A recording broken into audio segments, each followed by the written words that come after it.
Nimekutana na shabiki la Arsenal pamoja na Simba. Vipi mshabiki wa Simba?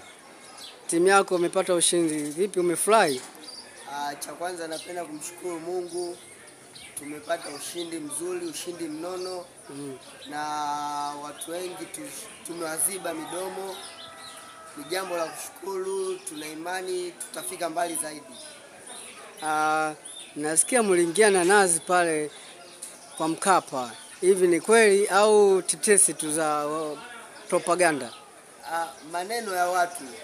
Unajua unapofanya kitu usimsikilize nani anasema nini na huyu anasema kipi. Kikubwa ni kumshukuru Mungu, ni kupambana na mashabiki zetu, tusiache kuiunga Simba mkono, tuitie nguvu Simba mkono. Umepangwa na wasauzi.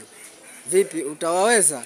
Maana wale kumbuka wamemtoa mbabe kutoka pale Misri ambao ni Zamalek. Wale wasauzi mimi nilikuwa namhofia Zamalek. Zamalek ni timu kubwa ambayo tunaiheshimu, tunaiogopa, lakini msauzi tuna imani tutaperform vizuri, tutaweza kumpiga naye, tutaweza kumpa haki yake. Na kuona umepiga na t-shirt yako nzuri hapo ya Arsenal.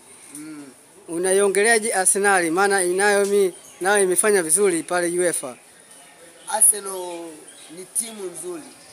Ni timu ambayo ina kila aina ya mchezaji, ina wachezaji wazuri, ina mabeki wazuri, ina goalkeeper mzuri kama Laya, na wachezaji wazuri kama akina Gabriel. Kumbuka nao mechi nao wataenda kule nyumbani kwao Bernabeu. Je, mnaweza mkatoka na ushindi au watarudisha zote tatu? Kikubwa ni kujipanga vizuri na mchezo huo utakuwa mzuri zaidi, ambao sisi kama mashabiki wa Arsenal tutaipa support timu yetu, tutaenda tutajaza uwanja. Mpira ambao tunatakiwa kucheza kule ni kuheshimu wapinzani. Kwa hiyo hapo una furaha zote mbili. Hapa nyumbani na Barcelona jana alishinda. Alinifurahisha pia, ni miongoni mwa timu zangu ambazo nazipenda. Pamoja sana.